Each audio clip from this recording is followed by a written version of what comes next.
Hola, ¿qué tal amigos? Bienvenidos de nuevo al canal, a Lectores Bíblicos. Hoy les traemos lo que es la primera parte de Génesis 1.1, que comprende lo que es el estudio de las palabras en sus raíces. Después haremos el análisis del versículo. Entonces comenzamos con las palabras que vamos a ver en esta ocasión. Aquí vemos lo que es el versículo de Génesis 1.1. Les voy a hacer esta introducción porque así creo que voy a mantener la estructura de los siguientes versículos. En la parte superior vemos en escritura paleohebrea cómo se cree que estaba escrito el Antiguo o bueno, la Biblia, pues, en este caso el versículo de Génesis 1.1. Esto no tenemos o no existen datos de que la escritura haya estado así. Lo que tenemos son fragmentos de la escritura con esta tipografía. Lo que ya les comentaba, el amuleto de plata donde viene, la bendición arónica, está con esta tipografía paleohebrea datada alrededor del año 900 antes del Mesías, que es donde más se apunta a que la escritura haya sido escrita. Sí. Ahora, esta es una transliteración de los caracteres paleohebreos al hebreo actual, pero este no tiene vocales. Ya las vocales las pasamos acá porque las vocales fueron agregadas ya formalmente o totalmente para el año 1000 después del Mesías. ¿Por qué lo pongo sin vocales? Porque en el original pues no existían las vocales, y cuando agregas vocales pues puedes sesgar la palabra. Entonces es mejor analizar la palabra en todos sus probables significados para que cada quien tome pues lo que el Espíritu le diga. Entonces en este versículo leemos ya en el texto Masoreta que dice: Bereshit bara Elohim et hashamayim beet haaretz.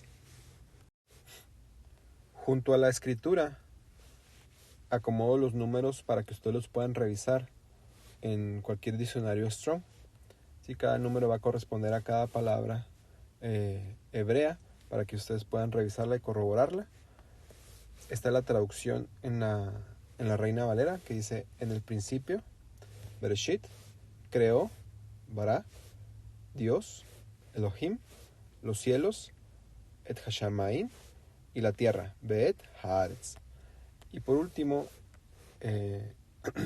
tengo también cómo viene en lo que es la Septuaginta, que está en griego. La Septuaginta es una traducción que se hizo en el siglo III antes del Mesías. Se hizo de los escritos hebreos. Dice: en arjí, epuyeisen, oteos, to, uranun, keiten, ge. Sí, igualmente, estos son los códigos Strong para las palabras griegas, para que lo puedan revisar. La intención es ver cómo los hebreos de la época, del fin de la época griega, entendían o traducían pues el hebreo. Sí, esto nos ayuda mucho para ver la comprensión o cómo ellos entendían las palabras hebreas hacia el griego, porque nos ayuda a entenderlas también nosotros. Entonces, de nuestro primer versículo, la primera palabra es Bereshit, pero Bereshit, que es esta, está compuesta de la palabra Reshit y una bet a manera de prefijo. Vamos a explorarla primero.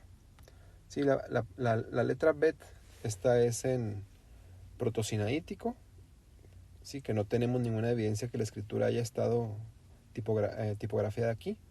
Y esta es en el paleohebreo, que sí hay evidencia de que probablemente la escritura haya estado con esta tipografía. Bueno, la bet tiene su significado de origen, es casa o un lugar, y por implicación o por extensión puede significar también familia, ¿sí? Pero también se usa como un prefijo que significa en o estar dentro, ¿sí? ¿Por qué? Pues porque el significado mismo de la letra, que es casa, lugar, cuando lo pones como prefijo puede significar dentro. Entonces, si está precediendo aquí a la palabra, significa dentro o en el reshit. ¿Sí? Por eso lo traducen la Reina Valera como en el principio. ¿Ok? Esta es la letra como la encontramos actualmente en el hebreo cuadrado o que viene de la escritura babilónica. Y esto es la traducción que hace la Septuaginta, que dice en, ¿ok? Que es una preposición que indica posición, ya sea en lugar, tiempo o condición. Sí, es muy semejante el concepto que se tiene en el griego de esto que el que se tiene en hebreo. La siguiente palabra es reshit. Reshit. Y aquí, como ya dije, es en proto-sinaítico, paleo-hebreo, y en griego que es arjé.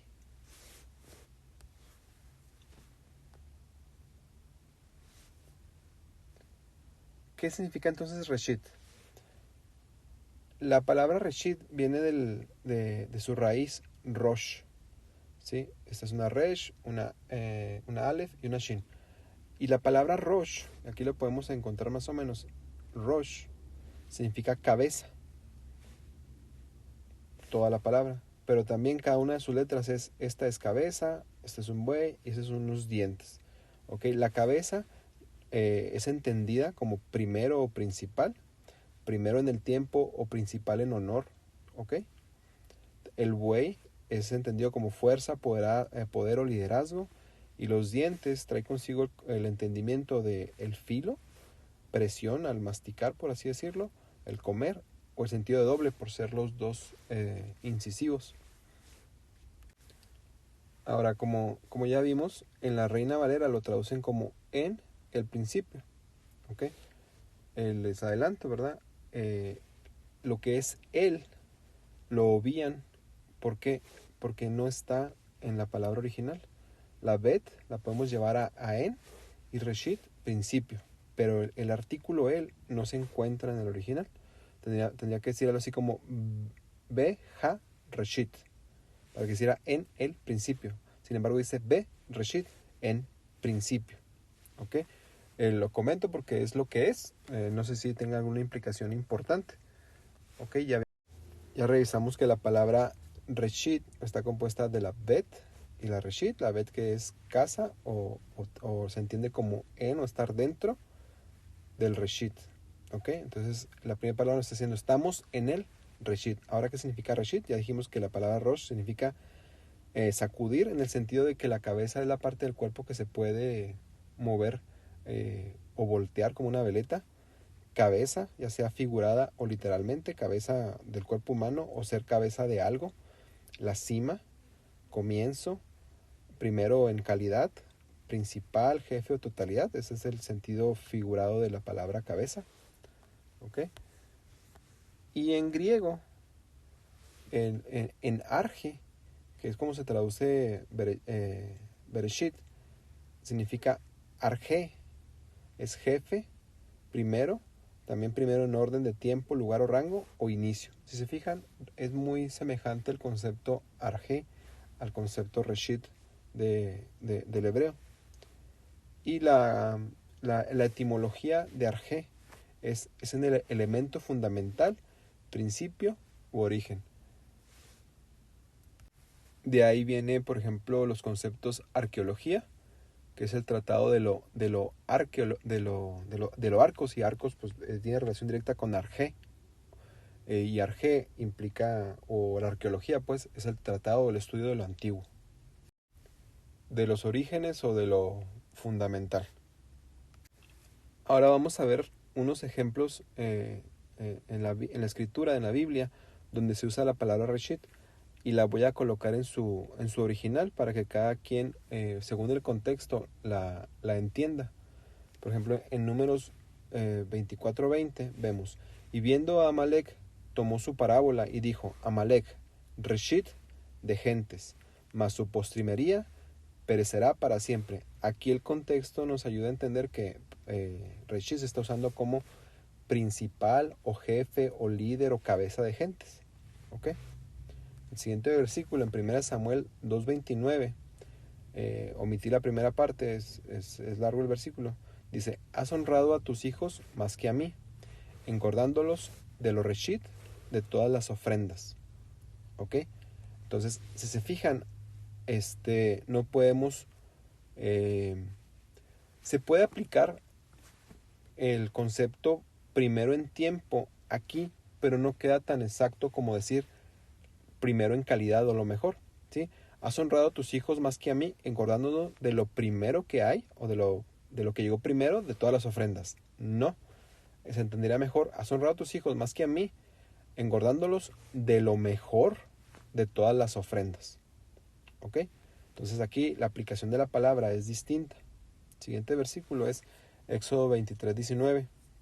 Dice, los reshit de los primeros frutos de tu tierra traerás a la casa de Jehová tu Dios, no guisarás el cabrito con la leche de su madre.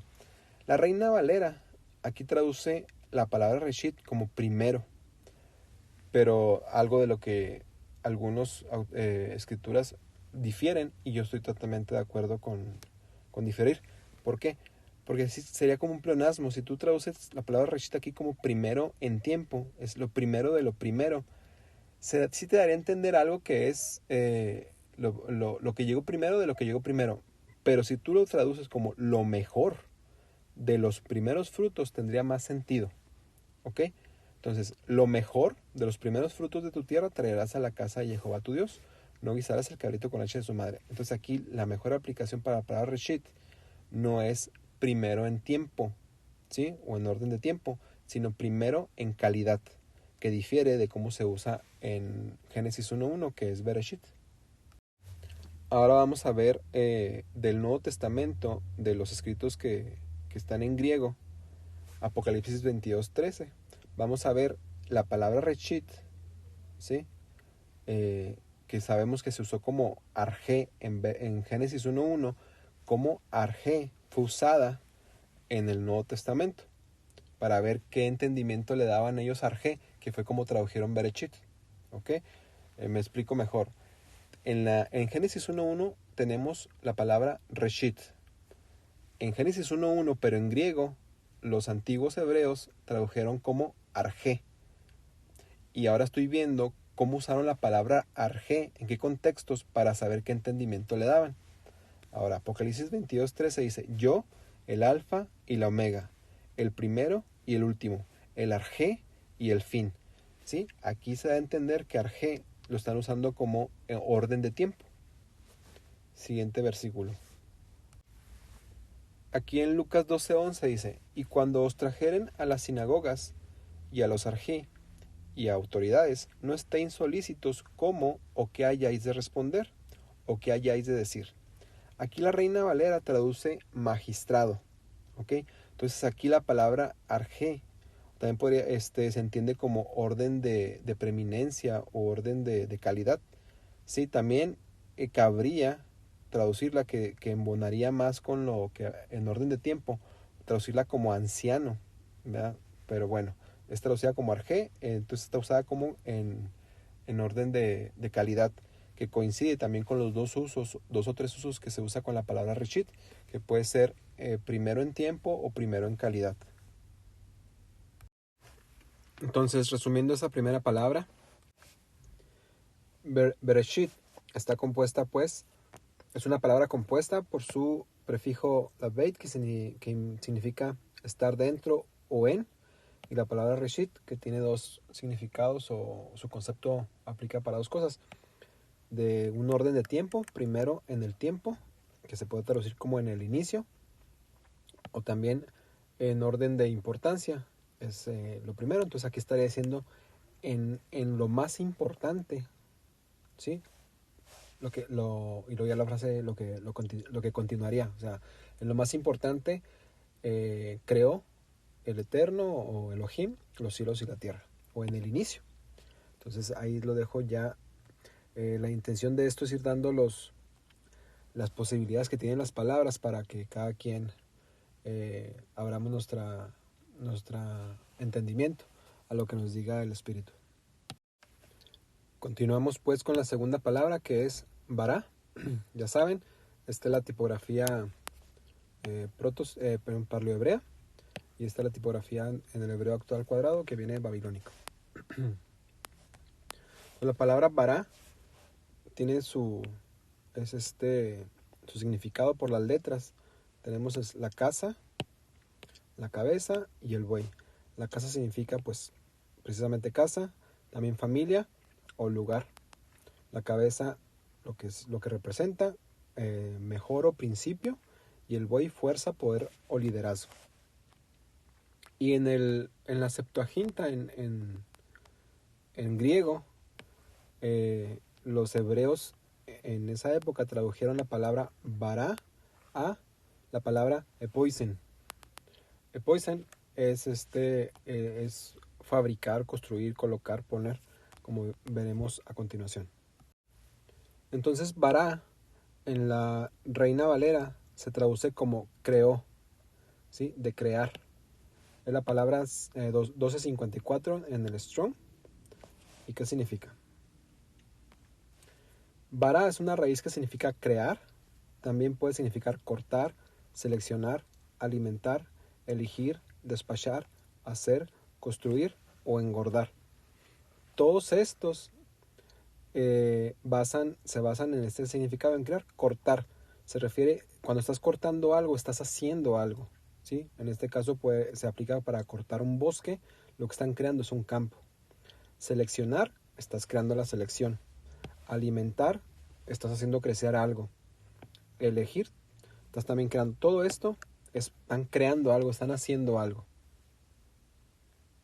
Y luego, en la palabra griega fue la palabra epiesen, que es hacer, construir, causar, realizar, producir, guardar, celebrar, pretender, ser, mostrar. También trabajar, vivir y practicar. También el significado que encierra esta palabra griega es muy semejante a cómo la traducen en hebreo. Si la palabra griega o el número de la palabra griega es la 4160 del Strong. Ahora vamos a ver qué aplicaciones tenían estas dos palabras. Primero la palabra hebrea, bara, la vamos a ver utilizada en Josué 17:18, que dice: mas aquel monte será tuyo, que bosque es, y tú lo vará, y serán tuyos sus términos, porque tú echarás al cananeo, aunque tenga carros cerrados y aunque sea fuerte.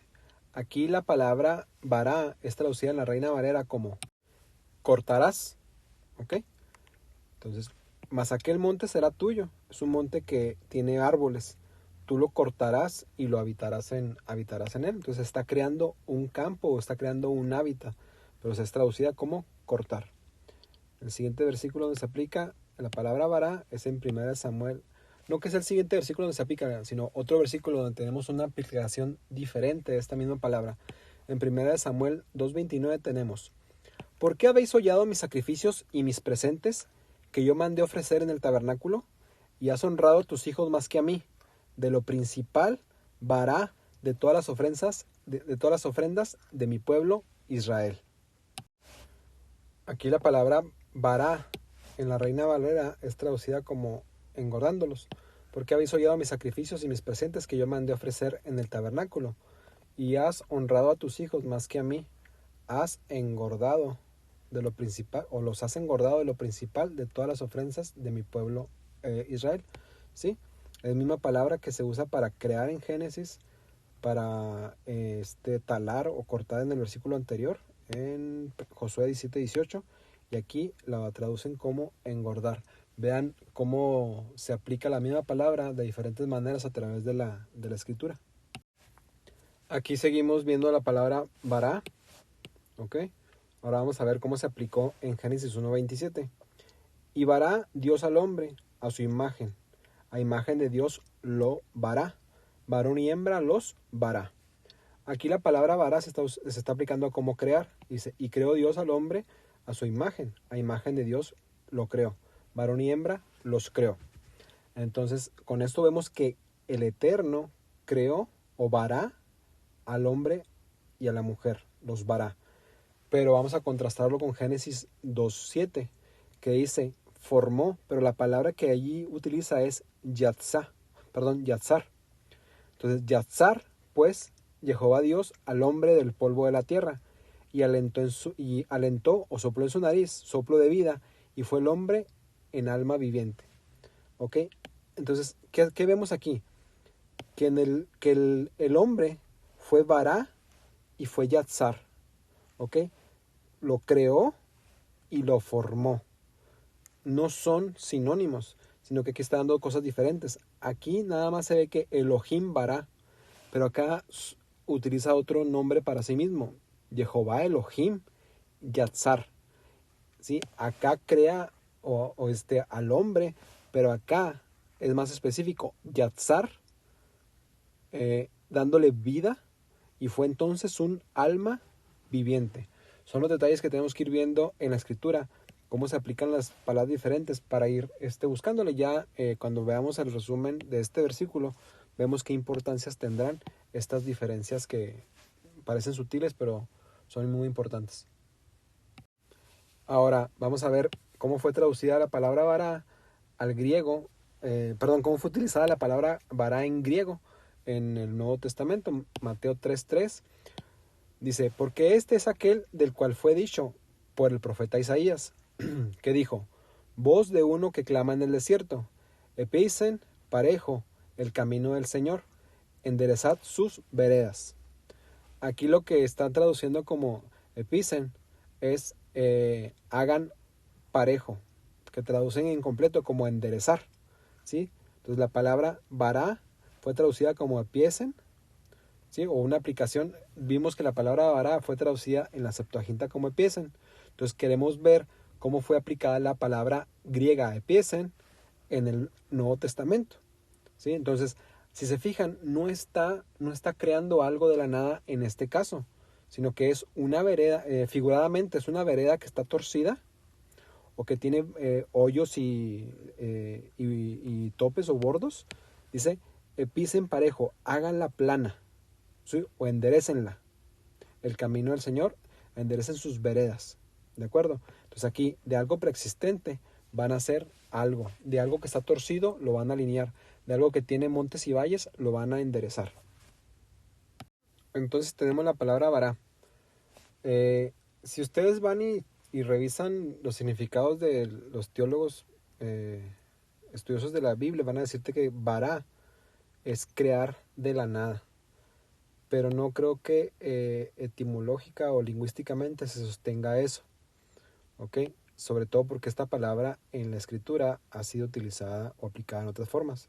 Lo que sí hay que recalcar que de las 44 veces que se ha utilizado esta palabra en el Antiguo Testamento, se usó 14 veces en lo que es el Pentateuco, en lo que es lo que se le entregó a Moisés, que es de lo más importante de toda la escritura.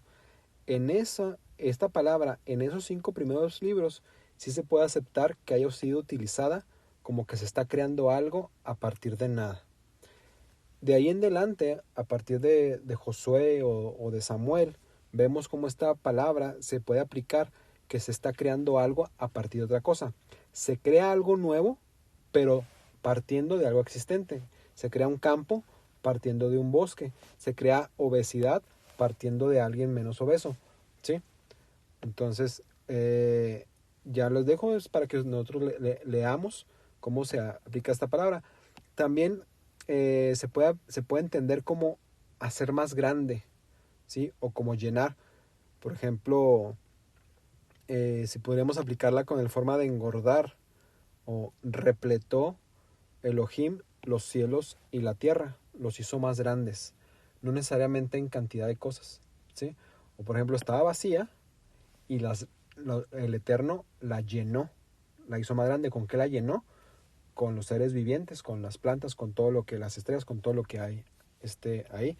Y también puede aplicarse o puede entenderse esa aplicación con lo que sabemos o lo que la física nos enseña sobre el universo, que el universo cada vez es más grande, está creándose algo que no se sabe de dónde viene, pero está aumentando su tamaño, creándose más tamaño.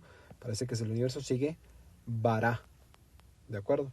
Entonces es como un globo que está lleno, pero si tú lo inflas más, está más lleno, si es que cabe esa expresión.